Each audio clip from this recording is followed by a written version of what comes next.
Today is April the 20th, 2021. My name is Paul Yeager. This is the Archives of Iowa Broadcasting, and this is an oral history interview with the recently retired Denny Callahan, KLEM Radio, LeMars, Iowa. Do I have everything right so far, Denny? Yep, sounds good. Let's talk about your career, and let's go back, though, before you get into radio. Where'd you grow up? Grew up in the small southeast Iowa town of Morning Sun. It's in Louisa County, about 900 people. At the time I was growing up in the 60s.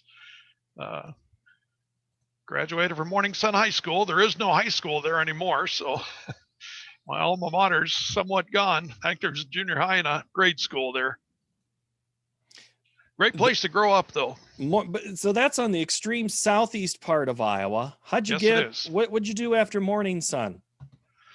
Well, thought I always wanted to be a farmer. My dad was a farmer, but then he sold the farm when I was a freshman in high school, and that kind of killed those plans. So really till my senior year that I was trying to decide what to do with the rest of my life, and I saw this ad for a place called Career Academy. It was kind of a trade school to teach you broadcast radio and television. And so I kind of investigated, got some information. They had schools all over the United States, but I chose Kansas City, Missouri to go to school. Went down there for 4 months and learned a little bit about the trade, but it was really my first job for Frosty Mitchell at KGRN in Grinnell that I got my real lessons in how to be a radio announcer. But I really appreciate Frosty giving me that first job because I was green as green could be. Didn't know what I was getting into for sure, but he was patient and taught me a lot. So were there options of places for you to go? Or was Grinnell it? Yeah. No, that was the first one to really offer me a job. I applied at several other places. Weren't interested. They wanted experience, like that first job usually goes in those first interviews. So I was always appreciative that Frosty gave me a job, and turned out I didn't know much about Frosty Mitchell at that point, but I'd seen him on TV. But he knew the trade pretty well, and especially a lot about sports announcing. So I got under the tutelage of a pretty good guy. What was the job, sports, or was the job news as well, and farm markets and all of that? Yeah, at KGRN it was everything. I emptied the trash as well, so swept the floors. Didn't mind. I was just glad to be working. So you did everything. You were a news guy when you weren't on the air, sports guy at night, and I did a radio show in the morning. So did a little bit of everything. What do you remember? What was the day? Did you tell me the day that you started? Well, I don't remember the exact day. It was 1970, the early part of June or late June or something along those lines. But I think first day I reported to work, I went to a golf tournament. Now, I'm not a golfer, so that was a stretch for me, but we reported on golf tournaments, club tournaments on the weekends. Frosty was a big golfer, so he usually played, and I did the reporting, just kind of updated the scoreboard and things like that. Was your first sports play-by-play? Do you recall anything about that at KGRN? Well, I think I kind of just tagged along with Frosty at first for a few games and did color for him, and then he kind of showed me how to get it started. I don't remember the first game, actually. I do remember the one game that sticks out of it, that 1972, in the second year I was at KGRN, my daughter was born, and they didn't really have anybody else to do a scheduled baseball game that night, so I did do the game that evening. It was Linville-Sully against North Mahaska, and turned out that was a no-hitter. That was the first no-hitter that I did, so that kind of sticks out of my mind. I don't really, it probably was a Grinnell High School game that I did first, as I recall. Now, did your daughter come with you? I'm sorry, did you say that? No. That would have been fun if you would have been babysitting and, having your daughter there and trying to do the game. That would have been quite the juggling act. No, but I was pretty pepped up with my first child and everything as a father for the first time, and went and did a no-hitter. Yeah, he wasn't going to give me the day off that day. So what else do you remember about Frosty Mitchell? As a boss, as a broadcaster, what did he teach you? Well, one of the things, every game I've ever done in 51 years, I recorded. And that's the thing that Frosty taught me. I mean, this is a guy that recorded every one of his games, and he was a several-time Sportscaster of the Year. And I sat and observed that. I thought, man, this guy critiques all his games. That's something I guess as a young cub reporter I probably ought to get into too.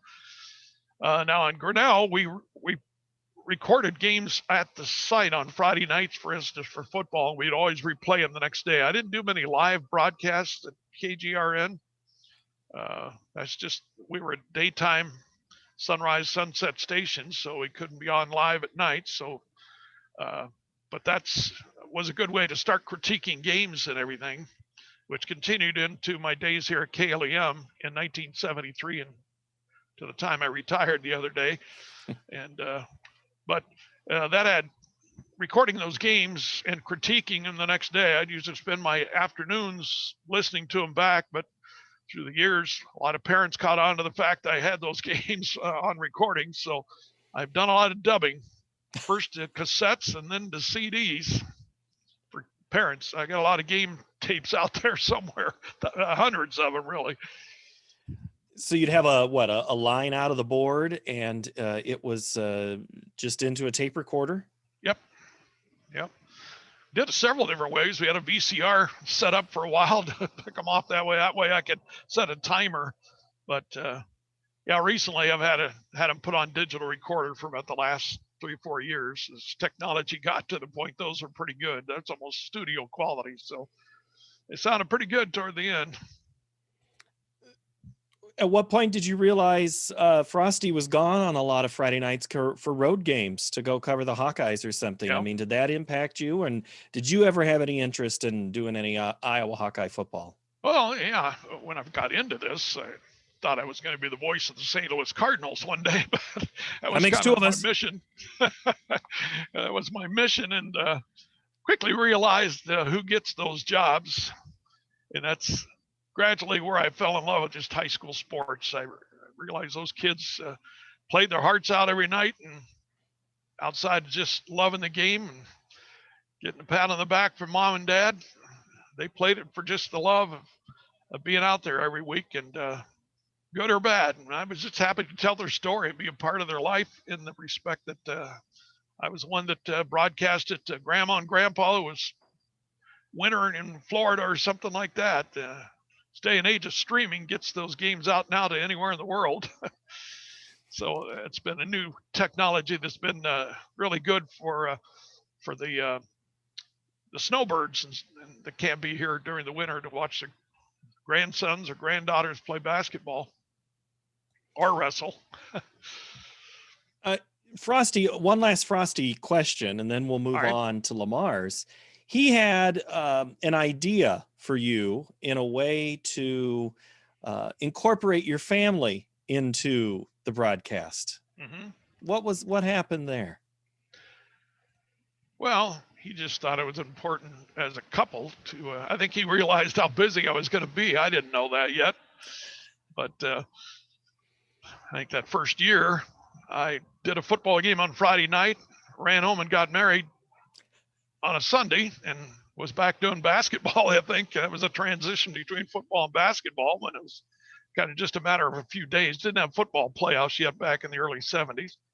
So I think I learned a lesson that first year of doing this that, boy, yeah, I'm going to be out on the road a lot. And so it was good that she was by my side and we were able to be together. And I think he just taught me the importance of family and having my wife be a part of this too would keep her involved and keep us happy as a couple. And it worked. So she did stats for you. How much did she know about the sports? Or was she telling you things about the sports and how to keep stats? Oh, no. She'll tell you she's not a big sports fan, but she loves these high school kids like I do. And she enjoys going to the games with me and rooting for the kids here in town. And I tell the story. We were, I think, our first year of marriage. we were lying in bed one night, and this tells you how romantic I am, I guess. I was teaching her how to keep a baseball score sheet, how to score a baseball game. She picked that up, but she never went on the road with me to do baseball. But I just kind of taught her along the way. She was a cheerleader, so she was around sports in high school. It wasn't something foreign to her. It wasn't like she was just in drama and music and never got involved in sports. She was around wrestling, especially. She's a wrestling cheerleader and a football cheerleader. So then wrestling, she really knew how to keep stats because she fully understood that and knew how things were probably going. As much as I did, because I did not wrestle in high school. So she's traveling with you. How much do you talk about the sports with her? Now, she'll tell you that she learned early on, don't talk to me when we're on our way to the game, because that's kind of my time to just kind of zone in and think about stuff, my pregame, how I want to get us started, things like that. So I usually she'd work and I'd pick her up from work, and then we'd be off to a ball game, and she'd usually take a little nap or something like that because she knew I didn't really want to have a lot of conversation. Now, coming home, I chat her all the time about the game. Whether she's interested or not, I don't know, but she can talk about it with me too. She watched it all. So KLEM, did they call you or did you call them? I called them. There happened to be a salesman that had worked at LeMars, and then he came to Grinnell, and that's how I kind of learned of Paul Olson and KLEM, and he knew there was a need for a sports guy up here, so I made contact, and I was kind of interested in doing live sports. I thought I was at the point I needed to start doing things on air live at the event, and this gave me the opportunity to do that. Now, I'll tell you, when I came to KLEM in LeMars, I had planned on about a 3-year stop.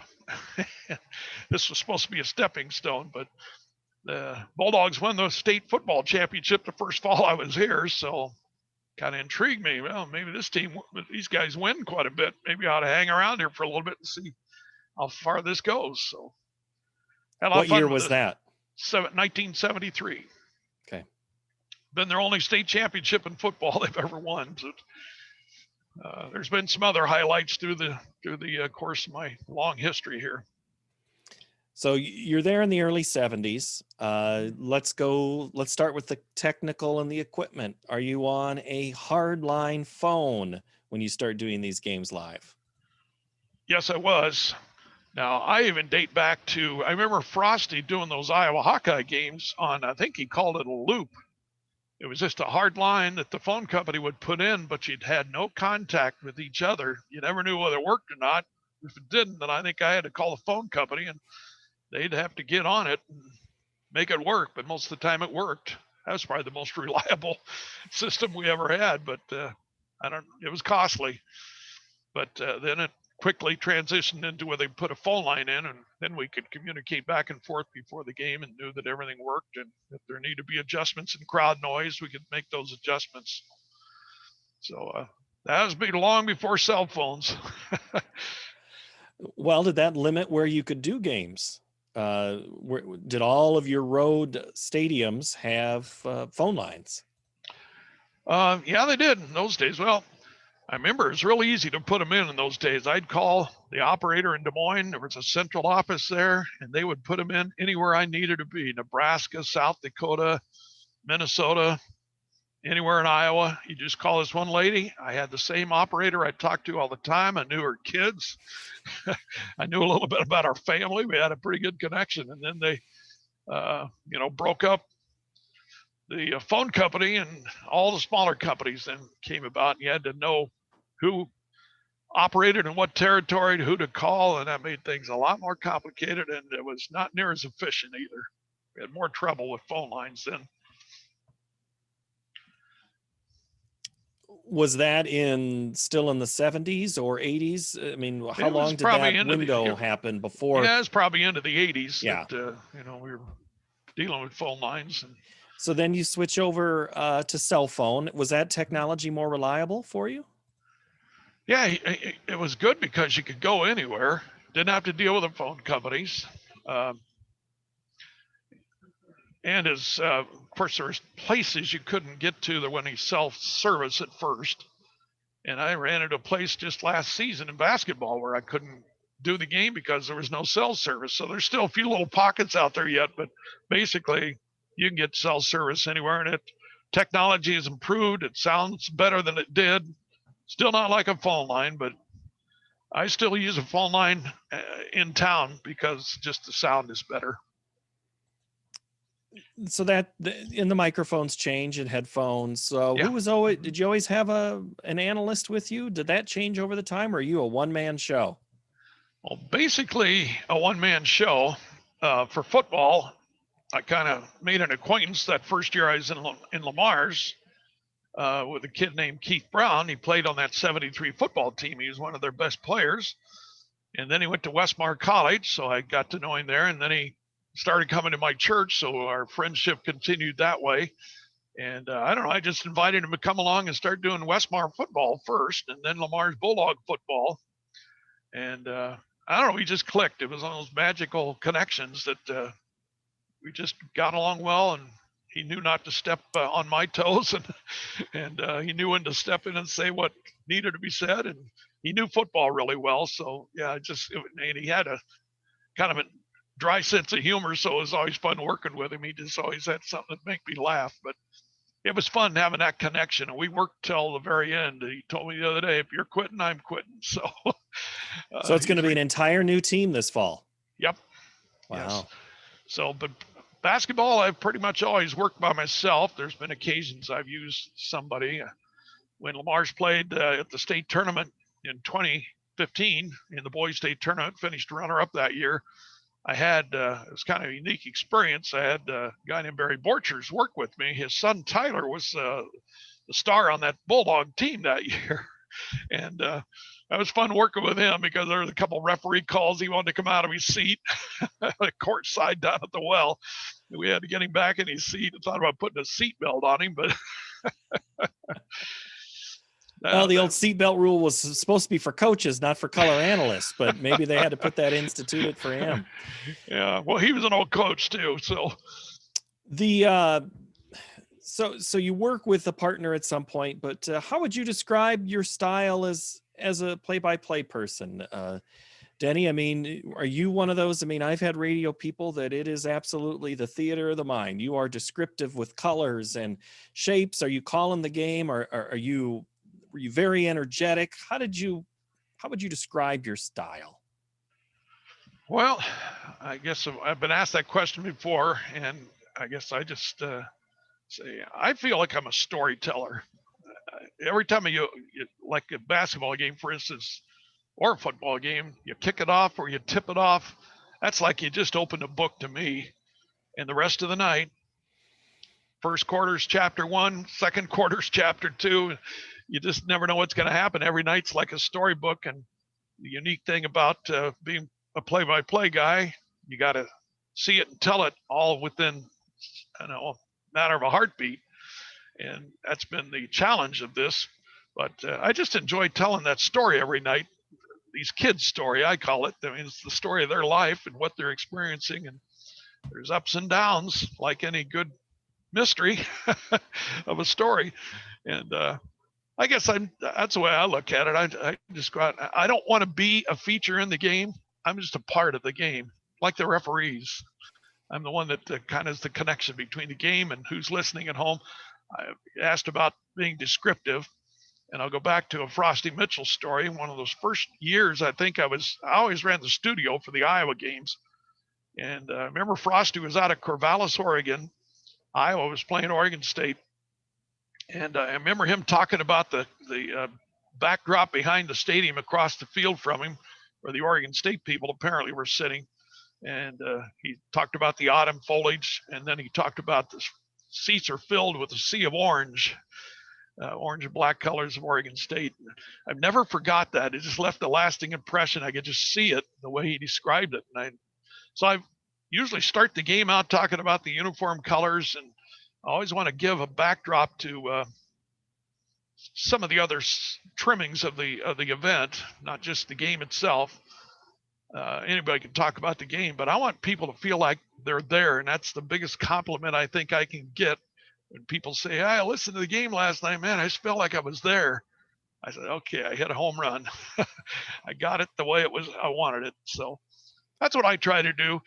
This ESPN stuff kind of drives me nuts. Everybody wants to have these cliches and stuff. I've never been a cliche guy. To me, that's trying to be an entertainer, and I don't want to be an entertainer.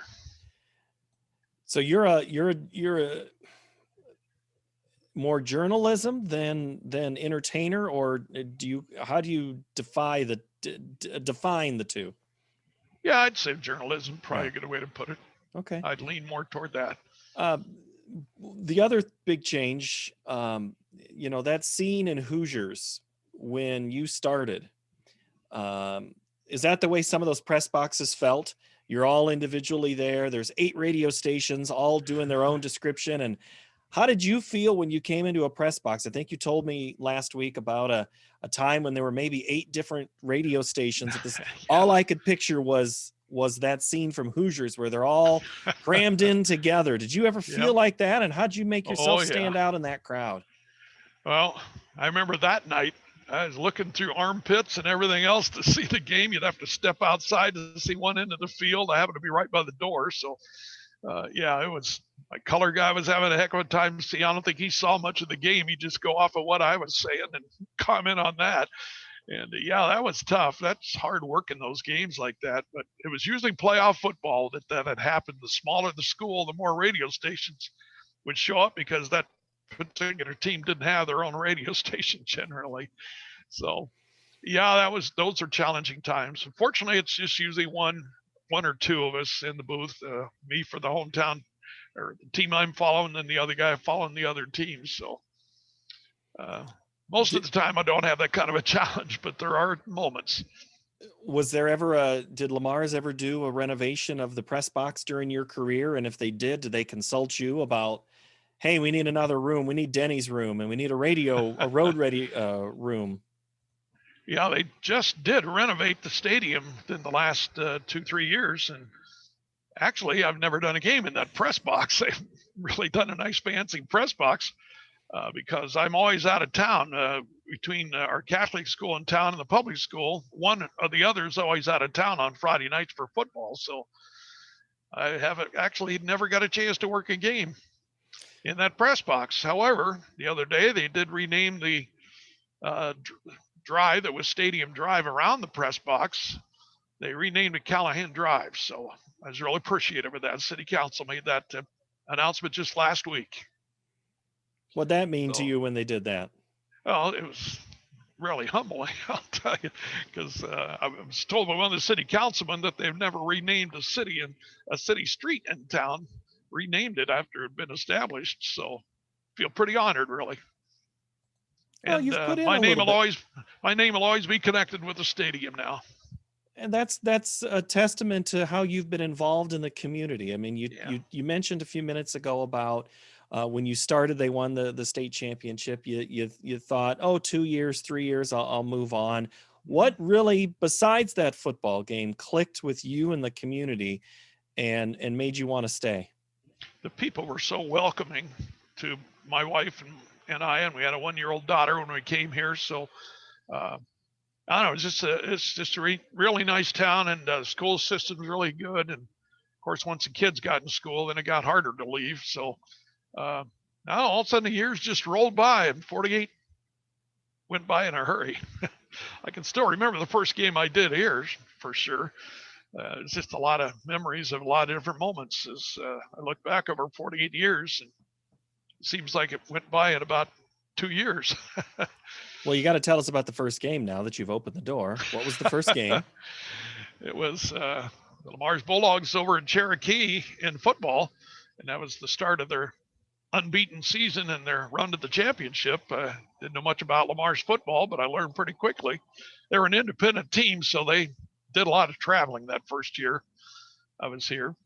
So LeMars won the game. I think it was 19-0 or something, or I don't remember the score now, but they beat Cherokee, and that was always a big rivalry back then. So I think they used to call it the old horseshoe game. It used to be a train that used to be played around Thanksgiving, they tell me, and there was actually a horseshoe trophy that's in the trophy case of both schools that talk about some of the historic games. But there'd be a train that run between LeMars and Cherokee, and that's how people would get to the game back in the 40s, I guess, when that series started, which would have been kind of fun. What were some of the teams? You mentioned Westmer. Well, they're not there anymore. So what were some of the teams and sports that you've covered over your career? Well, in postseason, we branch out to we try to cover all the county teams. Once LeMars and Galen Catholic are out of the tournaments, then we usually pick up some of the other area teams. I've been to the state tournament with Kingsley Pearson, with Remsen Union, before they consolidated with shared their program with MMC. And Remsen St. Mary's, have been to a lot of state events with them, football, basketball, and baseball, of course, and a lot of success there. And then Akron Westfield have been on hand for a lot of their state tournament softball, which you recall, I'm sure, doing so many girls state tournament events, but and Hinton too. Don't forget Hinton. I've been to some state tournaments with them too. So all of the schools in the area, really. We usually don't branch outside of the county. So, well, okay. You mentioned baseball. That went from a 2-site tournament to a 1-site tournament. There were benefits of both of those. I mean, calling a game in Carroll or Marshalltown was neat because it was a great stadium, but Principal Park lines up with maybe, say, Wells Fargo Arena or what the old Vets Auditorium. What do you recall about some of those big venues, and what's fun about walking into them? It never gets old, I'll tell you that. Yeah, Vets Auditorium was kind of historic, and I kind of missed that place, really. The barn. But what was unique about the Vets Auditorium is just where press row was. It's on the second deck, and you had to crawl over people to get into your seat. You had to have something pretty urgent to leave your seat and get back out of there, because you had to disrupt a lot of people to get back out of there. But you had a good view of the court below you. Actually liked working the games, I think, better at that level than at the Well, where you're courtside, or up until this year, you're courtside. And while that's close to the action, to me, the referees would be in your way sometimes. So it wasn't as easy to do games there, I didn't think. Plus, I got a baseball a basketball in the mush once too. The game was going on, and I was working on stats for my game coming up, and all of a sudden somebody said, "Look out!" I looked up, and I got hit pretty good by a basketball. So there was a danger to sitting courtside. Plus, I had players go over those tables too. So the old auditorium had its advantages too. Were you I always think about Frosty in the old barn, and you almost could hear him and Zabel. Those are the two voices I associate a lot. My old colleague Mike Newell, those three guys I think of a lot about that venue and bringing me pictures. Were you ever had anything thrown onto you there? I've had friends that had stuff thrown on them. The old no, barn. I don't recall that. When I worked with Frosty at KGRN for state basketball, he would do the game, and he set me up those first couple of years doing a roving reporter, and we do kind of cut-ins. Especially at halftime, I'd usually have interviews. So I just kind of roam around and try and find interesting stories, which was challenging for me, not having a lot of experience, but I usually talk to coaches' wives and kind of get the feel of what coach was like before leading up to the game and things like that. Or I'd find cheerleaders or some interesting fan to talk to. I'd get tipped off about a story. And that was a good experience for me to learn how to do that. But my real seat needed to be doing play-by-play. Well, I had that chance eventually. It led to your, maybe that's part of your background of telling the story. I mean, you mentioned yourself being a storyteller. I got to tell you that I always had an imagination growing up. And I think that lended itself to doing this too. But I always like to tell people, they said, well, how'd you get started doing play-by-play? And in reality, I was doing it as a kid in the backyard when my brother and I played wiffle ball. That was back when Major League Baseball lineups didn't change a lot. Players didn't move around like they do today. So we knew their lineups. We knew when they hit left-handed, right-handed. So we'd play one team against another, and we'd each be one of those teams. And I just do the announcing during the whole game. I don't know how that started, but I'd play and do play-by-play at the same time.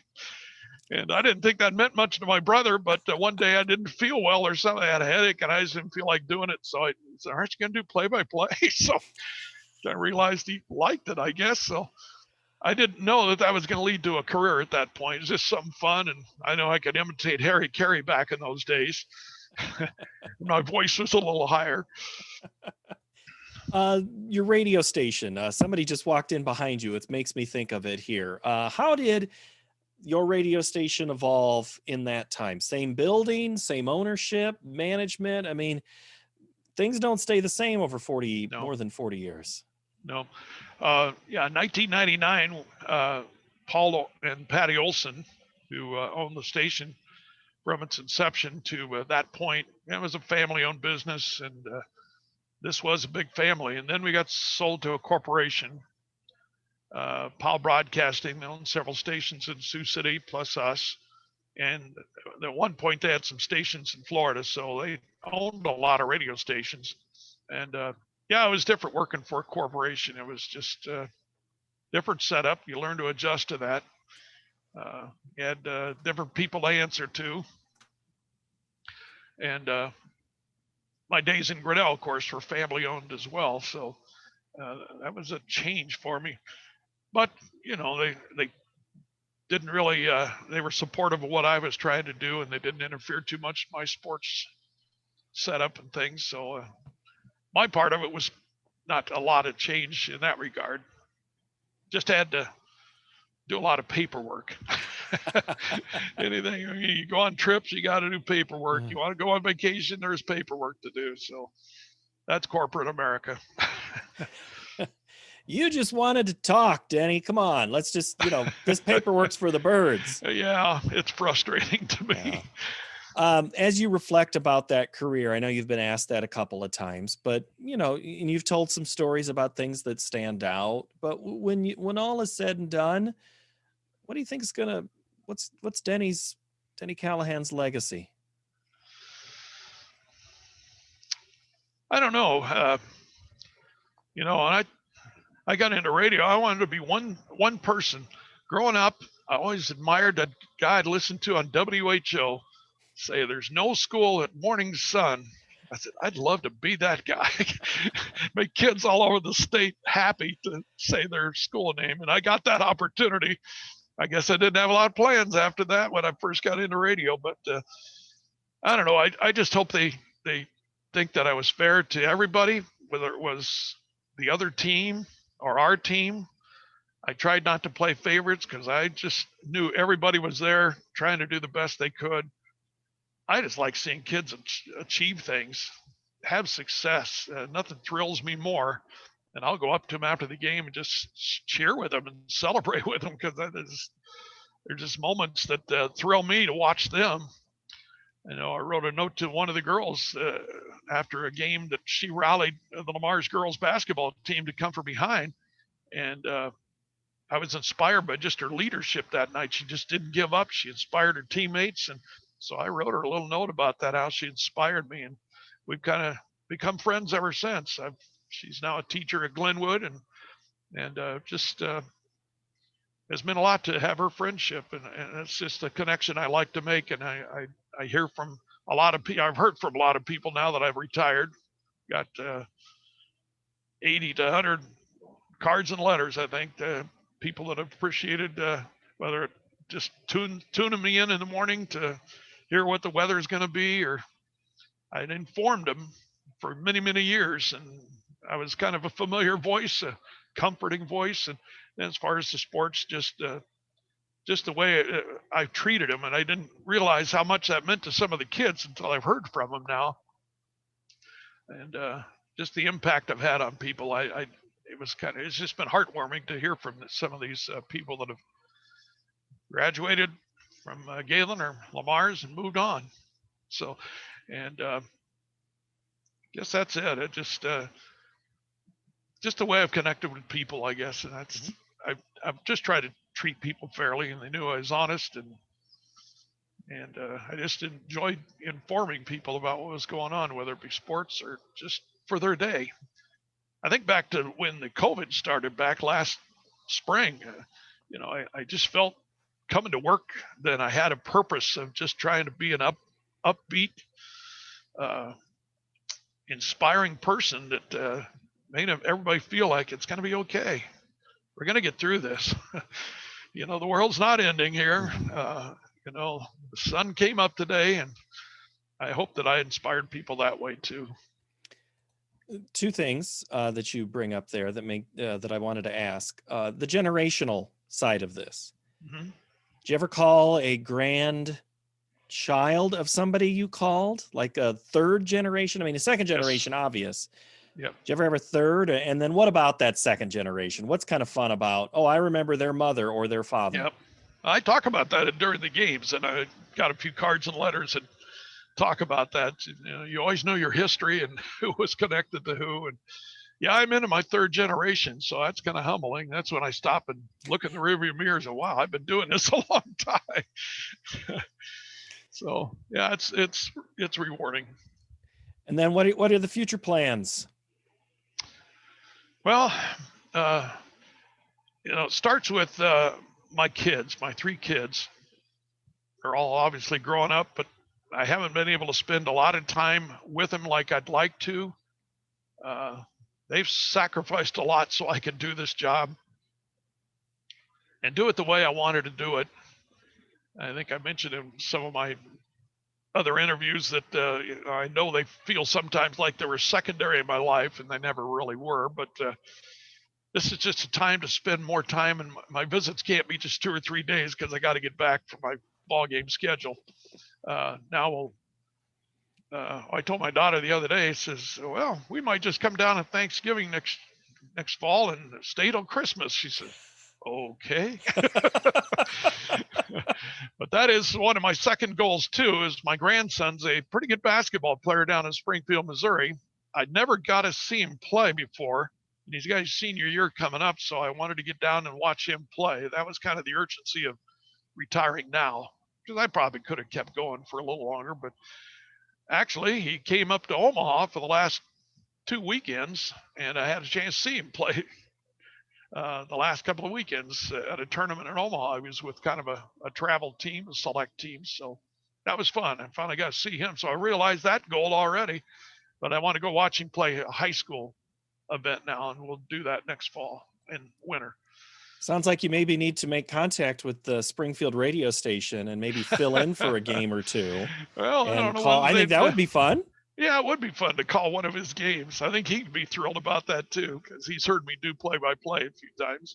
Maybe you start a website. It's CallahanFamilyBroadcasting.com, streaming it for the 10 people that want to listen to it. That'd be an option for you. Yeah, there you go. I have to look into that. You mentioned family.